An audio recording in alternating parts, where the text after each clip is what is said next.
Part 2 of The Fool, Part 1 down below. That night, I couldn't hold back the tears as I lay in bed. Checking out the next morning felt heavy and melancholic, just like the drive back. I kept glancing at my companion, memorizing every detail of her, aware that our journey's end marked the end of us too. I braced for a flood of doubts and fears, but surprisingly, none came. As I pulled into her driveway, she faced me, her eyes glistening. "We're over, aren't we?" she whispered softly. Tears welled up in my eyes too. "Yes, I do care for you deeply, but this can't work right now. I fear that if we continue, something irrevocable might happen, and I can't be in a relationship shadowed by such doubts." "I'm truly sorry," I said. She briefly showed anger when I hinted at her habits. "You'll regret this." "I was the best thing for you," she retorted sharply. All I could say was, "I know." I gave her a gentle kiss on the cheek, watched her enter her house, and then drove away. The following 6 months were incredibly tough. The trivial disputes at work lost their significance and fizzled out. I was down for a couple of weeks until a call from my friend Jonesy lifted my spirits. He joyfully shared that he was now single and caring for his child, which somehow made me feel a bit better. His parting words stuck with me: "Life's too short to be unhappy. And trust me, there are plenty more opportunities out there." Shortly after, I met Trina at a seminar. She stood out with her unique style, tall, with purple hair and a nose ring, and a confident presence in a room full of less socially adept attendees. We hit it off, mainly because I made an effort to engage with her genuinely. She shared her contact details with me. 2 weeks later, I asked her out, and she said yes. We enjoyed a dinner filled with lively discussions about our shared interest in movies. After dropping her off, I sensed her surprise when I respectfully said goodnight at her door. The next week, we found ourselves at the local dirt bike circuit races. Having both experienced motocross in our teens, it was enjoyable reminiscing and watching the competitors. On her front porch, I lingered a bit longer, sharing a deep kiss before deciding it was time to leave, cautious about not rushing things. It had been a month since my breakup with April. I had returned her belongings, leaving them on her porch. As I did, I couldn't help but notice a collection of empty bottles in her trash, hoping it was just the aftermath of a party. The thought of reaching out crossed my mind often, but I knew it would only bring pain. Sometimes, it's best to make a clean break. Over the next month, things with Trina developed nicely. I shared my past relationship experiences with her, explaining my cautious approach. She responded with understanding and support. After our 7th date, Trina and I became more intimate, and I found her to be passionate and adventurous. It was refreshing and helped me move on from my past. Strangely, it was the confidence I gained from my previous relationship that seemed to open the door to this new connection. 4 months into our relationship, Trina and I realized that what we had was more about fun than deep love. When she decided to explore a relationship with someone else, I was surprisingly okay with it. For a while, I enjoyed being single and casually dating. When Trina reached out later, suggesting a more casual relationship, I was open to the idea. Throughout this time, I had managed to keep my memories of April in a place of fond recollection. I held no bitterness towards her, recognizing that our time together had contributed to my growth. One day, after spending a casual afternoon with Trina, we decided to grab something to eat at a new sandwich shop. While there, I unexpectedly spotted April and her friend at the restaurant. Unsure of what to do, I simply waved. They returned the gesture, albeit with a hint of embarrassment. Trina, noticing this, gave me a curious look. "That's my ex and her best friend over there," I explained. Trina glanced at them, waved, and then turned back to me with a thoughtful expression. "Wow, aiming high with that one, huh?" Trina remarked. "I'm not usually into girls, but she's something else." "You'd probably say that about anyone when you're in a playful mood," I joked, prompting her to toss a fry at me in response. "I must be setting the bar low if I'm hanging out with you today," she laughed. Then her tone turned serious. "That woman will probably contact you in the next few days. If she talks about getting back together, don't let our casual relationship influence your decision, okay?" I gave her a puzzled look. "Why do you think she'll reach out to me about that, and what about us?" I inquired. "Bill, we both know we're just enjoying a casual thing. If you have a shot at something more meaningful, you should consider it." And my guess about her calling. "Let's just say it's a woman's intuition. I overheard her mentioning you," she said with a knowing smile. As we paid and got ready to leave, I looked over at them and offered what I hoped was a friendly smile. Our eyes met, and she returned the smile. She still had that allure. That evening, Trina and I spent a long time together before she prepared to leave. "This is it for us, Bill. If I were the type to settle down, I'd make sure she couldn't reach you. But I'm not ready for that. I want to have more fun. Just listen to her when she contacts you, and be open to forgiveness." Giving me a smile and a kiss goodbye. That night, as sleep eluded me, I was awake to receive a late text at 12:30 a.m. "You up?" It was from April. "Yup," I replied. "Can you talk?" she asked. "Sure, when and where?" I responded. "I hop in 15 minutes, she suggested. "Sure," I agreed. As I sipped my coffee, she entered the restaurant. Despite feeling a whirlwind of nerves, I managed to appear composed. I stood up and greeted her with a friendly wave and a kiss on the cheek before inviting her to sit. She looked at me earnestly, then silently reached into her purse and placed a coin on the table. "This is my 90-day sober coin," she said quietly, her gaze fixed on me. I examined the coin, feeling a rush of mixed emotions. Placing it down, I met her gaze. "I'm really proud of you. That's an incredible achievement," I said, my voice thick with emotion. It was evident how challenging this journey had been for her, and her strength in facing it was admirable. "Thank you, Bill. Your words mean a lot to me," she replied. "So, how have you been? What led to this change?" I asked, attempting to compose myself. "You don't know?" she asked, surprised. "I chose not to keep tabs on you after our breakup, April. It seemed best for a clean break," I explained gently. She nodded in understanding. "Well, let me fill you in. After our trip, I was upset and angry. I spent days dwelling on it, drinking excessively. My dad nearly fired me from work because of my state. I tried to distract myself, even went out with someone else, but it didn't feel right. That night, I ended up with a Dewey. I was at my lowest, realizing the only person I truly wanted was you, Bill. That's when I decided to change, to sober up for good," she shared, taking a sip of her coffee. She ordered pancakes and sausage while I stuck with my coffee, listening intently to her story of transformation. "Basically, my dad's lawyers managed to get me out of most of the trouble, but I had still let my father down. Even Beth was frustrated with me. I'm telling you this because I want you to understand that getting my life in order was partly to give us another chance. I was planning to wait longer before reaching out, but seeing you with someone else made me realize I had to express my feelings. I won't interfere with your relationship, but if you're single, I'll definitely let you know how I feel," she said, a determined look in her eyes. "You might want to start expressing those feelings soon," I said with a smile. "The person you saw, we were just casually seeing each other. It's already ended, so there's nothing in the way of us," I explained. She seemed to take a moment to process this, then her eyes widened, and she embraced me with a heartfelt kiss. "April, I really want to be with you, more than you can imagine. If we can navigate your journey with sobriety, I'm all in. But let's take it slow. I'll support you by staying sober too. No bars for a while. Maybe we'll find other ways to spend our time," I suggested with a smile. "But I have a serious question," I added, sobering the mood slightly. "Ask me anything, Bill," she replied. "It's about your drinking. Are you doing this just to get back together with me, or do you acknowledge you have a problem? This is crucial for me. If it's only about us, it might not be sustainable," I pressed. "Bill, I admit I have an issue with alcohol. I want to become a better person and stay sober not just for you, but for myself. Yes, wanting to reconcile with you gave me the push I needed, but ultimately, this is for my own well-being," she affirmed. Hearing her commitment to sobriety was all the confirmation I needed. From that point on, April and I were inseparable. We became known among our friends as the couple who didn't drink. It was a bit of an adjustment for some, but overall, everyone was supportive. Her father even made all company events alcohol-free, which was a big step. Life with April continued to be fulfilling. She maintained her sobriety, and our relationship grew stronger. We moved in together and everything just clicked. Eventually, I proposed to her with a ring worth $10,000. I had some financial success from software I developed before my military service, which was now bringing in substantial royalties. Her father suggested a prenuptial agreement, which I signed without hesitation. I was confident in our relationship, but also prepared to handle whatever the future might hold, independently. Our wedding was a beautiful event on a warm spring day at her father's property. To my surprise, Jonesy and many from my unit were there. Although it was a dry reception, I arranged for an open tab at the Red Horse Saloon for those who wanted to celebrate with a drink. That gesture cost me a bit, but it was worth it.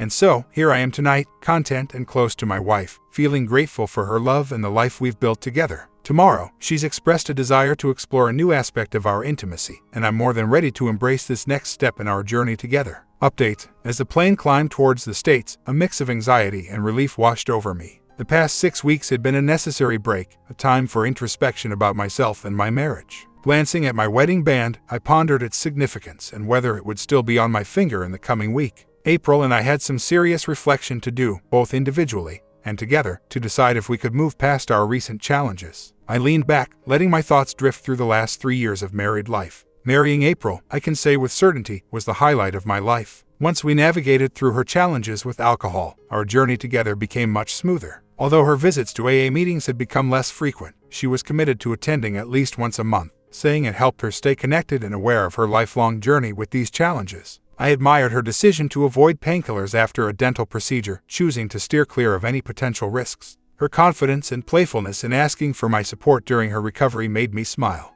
We dedicated Fridays to date night.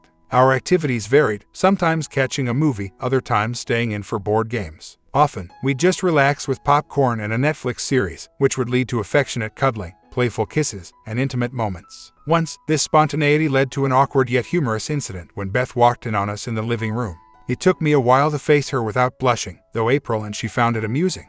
We made sure to break routine twice a month, exploring activities beyond movies and dinners. I introduced her to metalcore concerts, while she shared her interests in orchestral music and antiquing. The joy was less about the activity and more about the time spent together. Surprisingly, she developed a keen interest in baseball. After attending a couple of Tigers games, we ended up getting season tickets. Watching her become a spirited fan, engaging with the game and even attempting some lighthearted trash talk to the opposing team was both amusing and endearing. Beth was often with us, but she never felt like an intrusion. She was a classic Midwestern beauty with blonde hair, blue eyes, and a striking presence. While I acknowledged her attractiveness, my view of her was strictly as a friend. I was particularly grateful for her role in supporting April during our breakup, ensuring she attended her first AA meetings. April had initially felt too embarrassed to go, thinking it was a sign of weakness. Beth also had the courage to stand up to April's father, Steve. Steve, for some reason, blamed me for April's Dewey and her decision to go to rehab, which didn't make sense to me. The incident happened 2 weeks after our breakup, and rehab had been a positive step for April. Steve's dislike for me grew, but his opinion didn't bother me. I was interested in his daughter, not in winning his approval.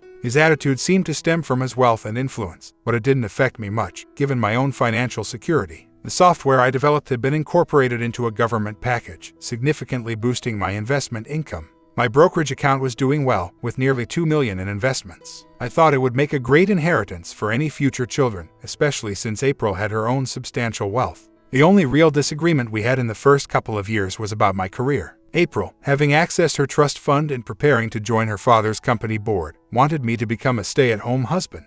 We had more money than we could spend, with her inheriting 35% of her father's company while he retained 40%, and the rest was allocated for employee incentives. However, I enjoyed my job as an IT manager. My team was great, and we worked well together. I had even won an innovation award, which I couldn't attend with April due to her ankle injury from tennis. I stayed home to care for her, though I was amused by her insistence that certain intimate attentions were part of her recovery process. We truly were living a dream life. Contrary to the common belief that passion fades after the first year of marriage, or that we would start noticing each other's flaws and become less happy, our relationship only grew stronger. Occasionally, old insecurities would resurface, making me wonder if April, with all her attributes and wealth, would continue to see her future with someone like me. But I learned to focus on the positives, which were plentiful. However, things began to change about 2.5 years into our marriage. April had just completed her rotation in various departments at her father's company, a strategy I admired as it prepared her well for her role in the company. Now, as a member of the board of directors, her role and responsibilities were evolving, bringing new challenges to our relationship. For instance, I was thrilled about securing great seats for the Guns N' Roses reunion tour at Ford Field. April, on the other hand, wasn't as excited. "Bill, I'm not sure it's appropriate for the future president of Livingstone Steel to be seen at a heavy metal concert," she said. I tried to explain the significance of the event, with Slash and Axl performing together, but she pointed out the absence of 2 original band members, questioning its authenticity as a reunion. I suggested, with enthusiasm, that we could have a fun evening with dinner and a limo ride, but she expressed her concerns. "Bill, I need to establish myself with the board members and our suppliers. Attending a heavy metal concert might not send the right message. It could make it harder for them to take me seriously," she explained. It was a stark reminder of the new phase in her professional life and how it could impact our personal choices. "Are you saying you can't attend a rock concert with me because you're now on the board?" I asked, somewhat surprised. "No, Bill, it's not that. I just need some time to establish myself with the board. It's already challenging being a woman in that setting, and being the boss daughter adds extra pressure. I can't afford to give them any reason, even something as trivial as a concert, to undermine me," she explained. Interrupting her, I asked, "Is this your dad's idea?" She sighed. "No, he's just advising me on how to be taken seriously. Please understand, I'll make it up to you. Why not take Beth? She might enjoy it since her music taste is similar to yours. It wouldn't be the same without April." "No, Beth's with someone now. It wouldn't be appropriate. I'll just give her the tickets," I said. "She's been a great friend to us." April then tried to cheer me up. "I know it's not the same as a Guns N' Roses concert, but I'll try to be your rocket queen for the night," she said playfully, starting to unbutton her shirt. The moment escalated quickly, and before we knew it, we were halfway to the bedroom, unable to contain our passion. In the end, I didn't get to see the Jenner reunion.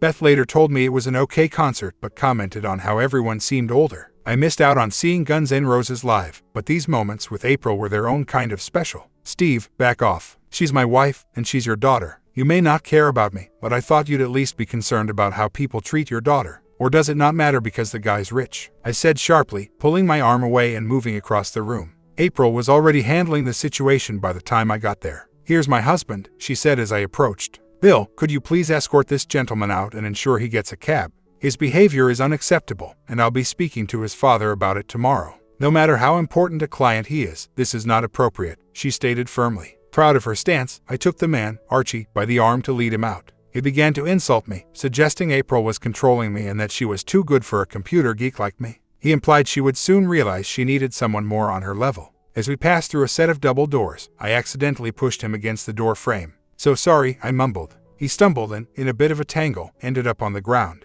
"You might want to drink less next time. It's not doing you any favors," I remarked. We reached the exterior door, and I nudged him through. "Your taxi will be here in about 10 minutes, I informed him. "You might want to think twice before laying hands on another man's wife in the future. Just a piece of advice." As the door closed behind him, I heard him mutter an insult under his breath. Quite the imagination he had. As April became more involved in her company's operations, our lives became more challenging. She was working longer hours, and even at home, her mind was always on work. After 2 months of this non-stop focus on her job, I decided we needed a break. The Tigers were in contention for the American League pennant, and I planned a special getaway for us. I arranged tickets, a luxury suite, a spa day, fine dining, and some relaxation time, which I hoped would include some intimate moments. The plan also included massages, breakfast, watching the game, another nice dinner, and a day of antiquing, all intended to help us unwind. I had informed April 3 weeks in advance to clear her schedule for this much-needed break. The first day went smoothly. We arrived at the hotel and started with our spa treatments. It took a while, but April eventually began to relax amidst the serene spa atmosphere. The array of treatments like facial peels, manicures, pedicures, and salt scrubs were more her thing than mine, but I was there to support her. To ensure April had the best experience, I also invited Beth to join us, thinking it would help April relax more with her best friend around.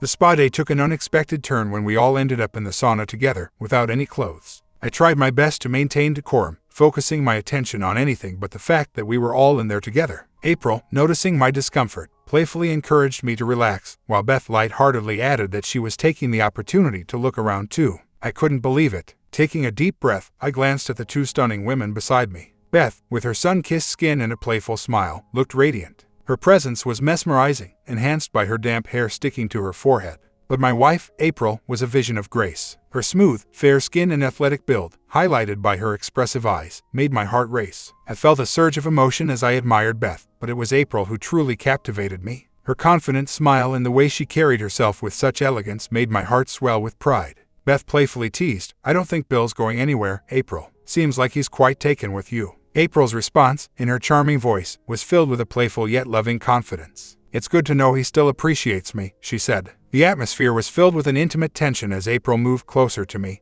her gaze locked with mine. Beth, feeling unsure, asked if she should leave, but April, with a flirtatious glint in her eye, assured her she could stay. April's affectionate touch sent waves of warmth through me. Her familiarity with my preferences and her tender gestures were deeply comforting. I was lost in the moment, completely enchanted by her. Then, I noticed Beth, equally captivated by the scene, her expression one of awe and excitement.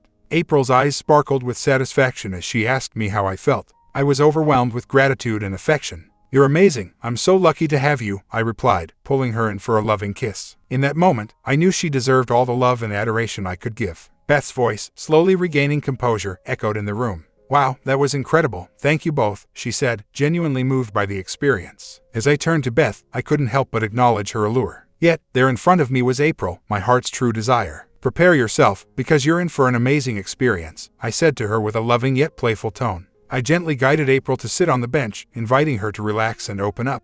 I leaned in, tenderly kissing and caressing her, feeling a deep connection between us. Gently, I explored her with my fingers, sensing her relaxation and pleasure. The soft sounds of her contentment filled the air. Out of the corner of my eye, I noticed Beth, seemingly lost in her own world of comfort. April, with her eyes closed, was fully immersed in the moment, her soft moans a testament to her enjoyment. I continued to focus on April, gently and attentively, ensuring her comfort and pleasure were paramount.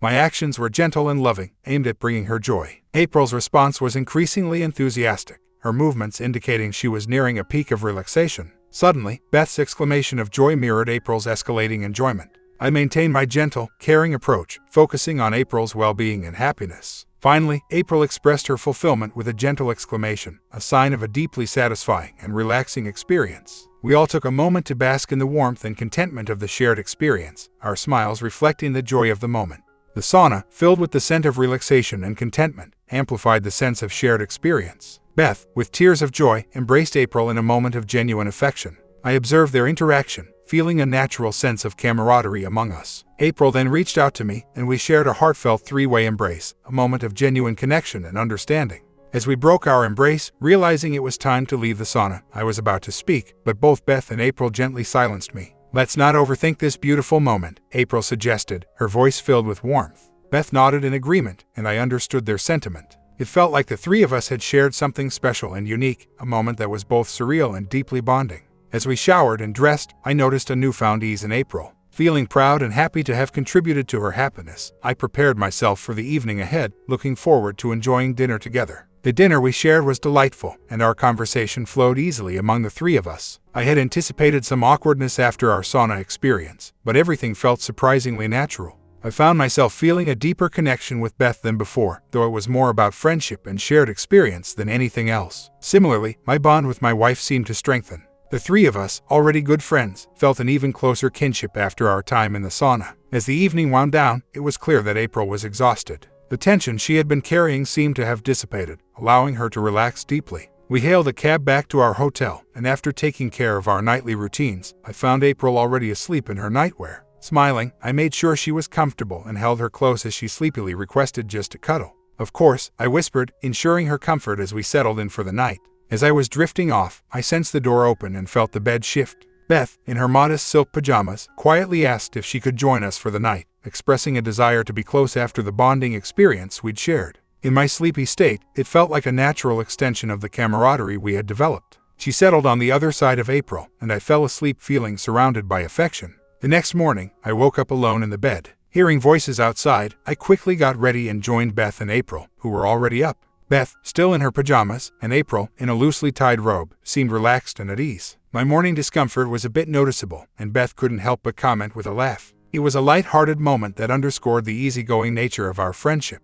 April joined Beth in laughter, but I noticed a spark in her eye that hinted at her playful mood. Beth seemed to pick up on it too. "All right, I think it's time for me to head out," Beth announced as she stood up from the table. "Yesterday was amazing, and I'm grateful to both of you for including me in such a fun day. Now, you two deserve some time alone," she added with a smile. April then playfully led me to the bedroom, where we enjoyed an intense and loving time together, completely absorbed in each other's company. We didn't even notice when Beth left. Afterwards, we were both quite relaxed and spent some time together in the shower, getting ready for our scheduled massage. We were also looking forward to watching the Tigers game later. As we were preparing to head to the spa, April's phone rang with a work-related tone. She answered and immediately engaged in a conversation with her father. Hearing bits of the conversation, I realized there was a problem at work involving a significant clerical error with a steel order. April explained that she needed to address this issue urgently at work. Her father saw it as an opportunity for her to demonstrate her problem-solving skills. I couldn't hide my frustration, though, I said curtly. April sensed my annoyance and tried to reassure me. "Bill, please understand," she implored.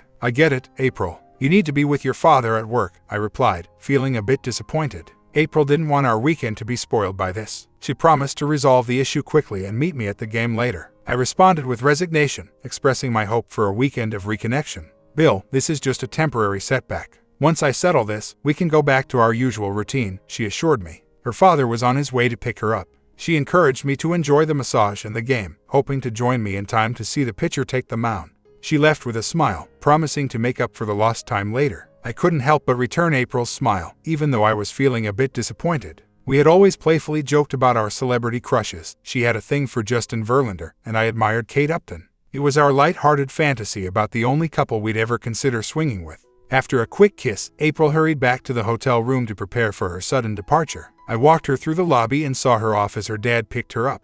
His nod was brief, and April's smile seemed forced. I was left wondering what to do next. The spa day was mainly for April, and without her, the idea of a massage seemed unappealing, especially after realizing I didn't enjoy the experience with a stranger like Javier. Feeling a bit frustrated, I packed our things, suspecting April wouldn't return that night. As I arranged for our luggage to be taken care of, a sense of annoyance crept in. I pondered over what more I could do to reconnect with my wife, feeling sidelined by her job. To pass the time, I headed to Comerica Park early, where I bought a Verlander jersey for April, a potential anniversary gift. I even had a brief encounter with Verlander himself, getting the jersey signed and snapping a selfie, which I sent to April with a slightly regretful note about her missing out. The game was thrilling, with Verlander pitching brilliantly, and the Tigers clinching the pennant. It was an electrifying atmosphere, but April's absence was deeply felt. She sent a sad emoji in response to my photo and regretfully informed me she wouldn't make the game. We arrived home around the same time, and despite the tension, April ran up to embrace me. Her dad's disapproving look was hard to ignore, but I chose to focus on April. She was buzzing with excitement about her success at work, and her happiness was infectious, yet part of me still felt upset about our disrupted weekend.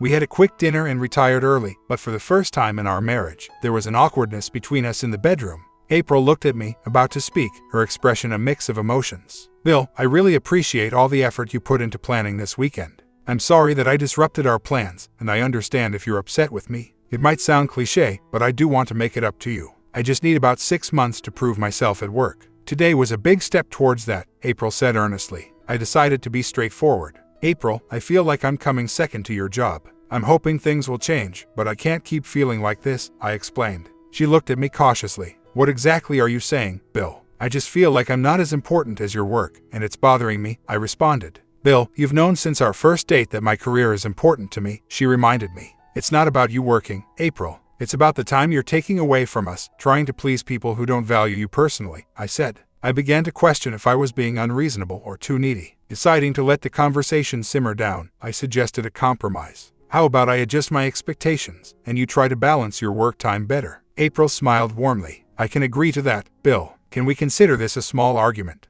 I'm up for some make-up affection," she said with a playful grin. I couldn't resist agreeing. Unfortunately, things didn't improve as we hoped. After 2 months and several difficult social events, our relationship became more strained. The major conflict arose over April's AA meetings. She used to attend an AA meeting monthly for the last 2 years, but she hadn't mentioned it recently. I brought it up one Thursday, at a time when tensions were already high due to her long work hours and my increased workload. Initially, I tried to ease her burden by having dinner ready and the house in order. But after multiple late nights and weekend work from her end, I stopped trying and spent more time at work, impressing my boss, Jamie, but straining our marriage further. The day I mentioned her AA meetings marked a new low in our relationship, a point I thought was the worst at the time. As we were preparing to go out, I casually mentioned something that had been on my mind. "I've noticed you haven't talked about your AA meetings lately, April. Are you still attending?" I inquired. April, applying her mascara, replied, "No, I've discussed it with my dad. He suggested that if I needed help, I should see a private therapist instead of going to AA meetings where someone might see me." I paused in the middle of tying my tie and approached her. "Don't you think that's something we should have talked about?"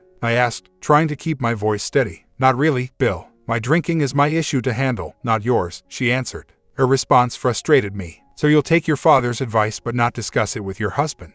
How does this concern him?" I asked, a bit heatedly. April stopped her makeup routine and faced me. "It's about the company's image, Bill. Seeing a private therapist is less conspicuous. And I haven't had a drink in over 2 years. Do you really think it's still an issue?" I was taken aback. Her commitment to sobriety was a crucial part of our reconciliation. Having seen the damage of alcoholism in my family, I was not willing to go through that again. "Have you talked to a therapist about your drinking at all?" I questioned. Her response was sharp. "When would I find the time, Bill? Between work and your complaints about me being busy." I couldn't hide my sarcasm. "I'm sorry that wanting to spend time with you is such a bother. How inconsiderate of me to want to be with the woman I love," I retorted. April's reply was cold. "Drop the drama, Bill. Let's just get ready and go to this mixer." We finished getting ready in complete silence, the tension between us palpable. When we arrived at the mixer, the tension between us was palpable. I was determined to stand my ground, and April was visibly upset. Our discomfort was noticeable to others, but I decided to engage with some acquaintances to keep things light, while April mingled separately. Surprisingly, she stuck to non-alcoholic drinks like ginger ale, which I was silently relieved to see. I had a pleasant conversation with Bob and Sharon from Allied Logistics, who seemed to sense the tension but kept things breezy and inclusive, especially when April joined in.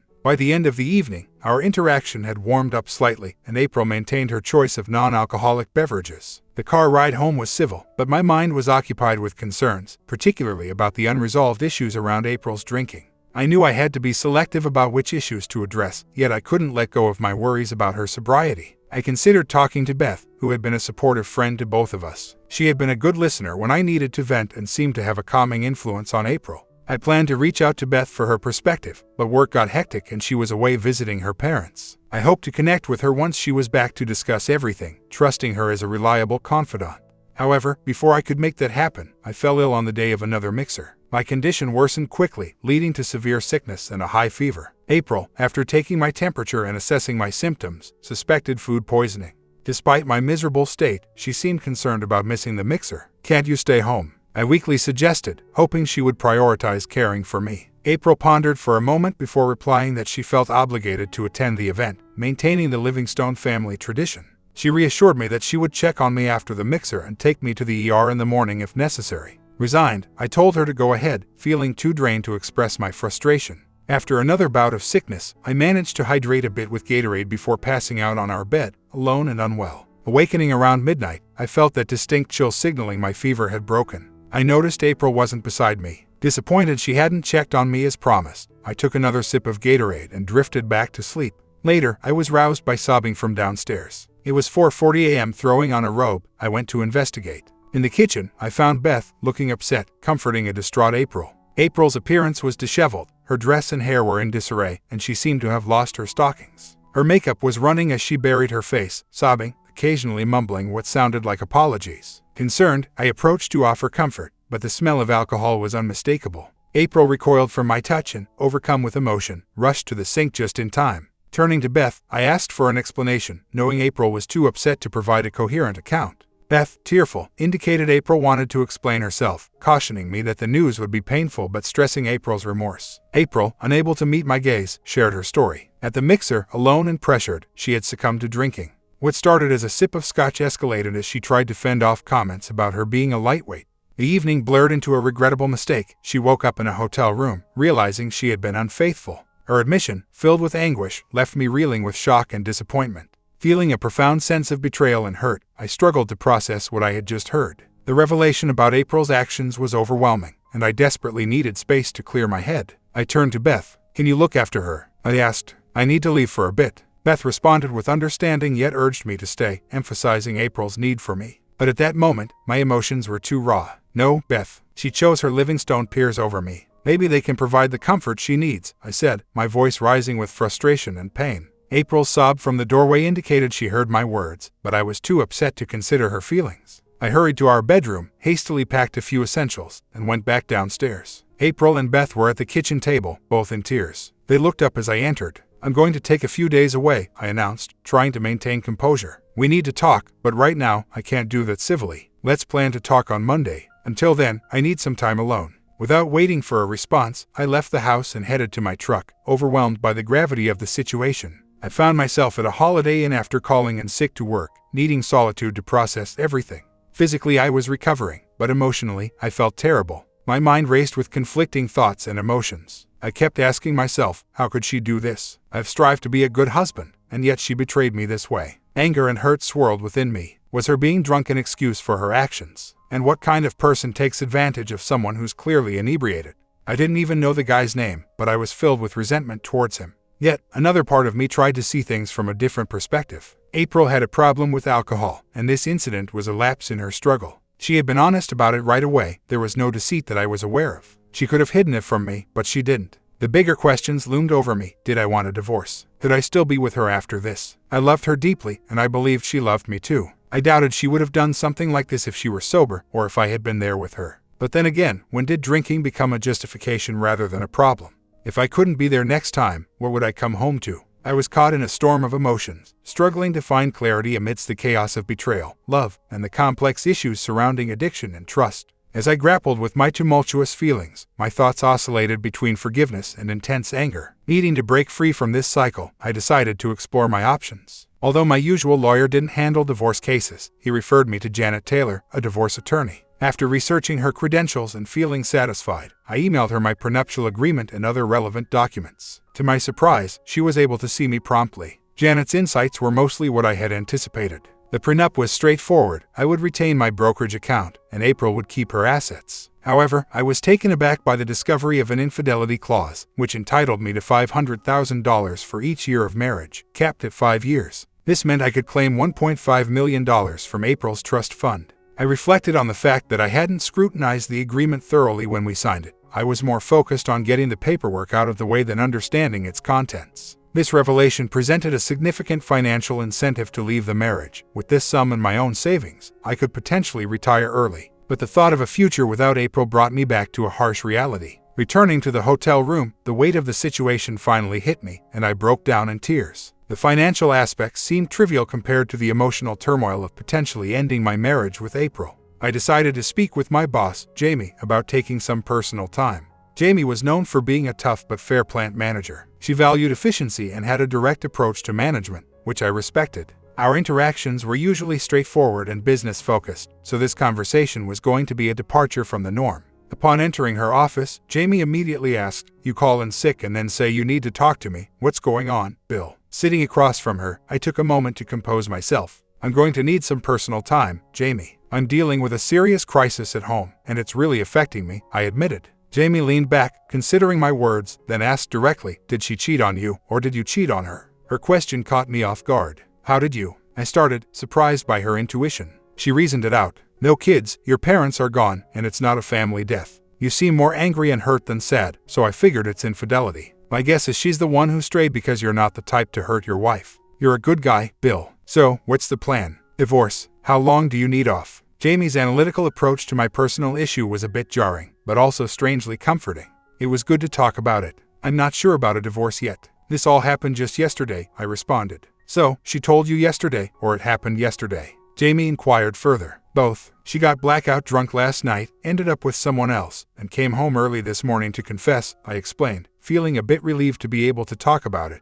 The conversation with Jamie was unexpectedly therapeutic, providing me with an outlet to voice my turmoil and start thinking about the next steps. Jamie's insight into the situation was sharp and to the point. So, it wasn't a secret affair. She made some terrible decisions and now she's facing the consequences. "She struggles with alcohol, right?" she asked. I responded, a bit heatedly, "Yes, she does. But does that excuse her actions?" "Of course not. But it's something to consider when thinking about major life decisions," Jamie replied calmly. She then offered her perspective. "You and April are one of the most loving couples I've seen. That means she loves you deeply too. Bill, you tend to overthink things, which sometimes affects your work here. Setting a deadline to decide might help. And I have a proposal for you." Jamie's offer was intriguing.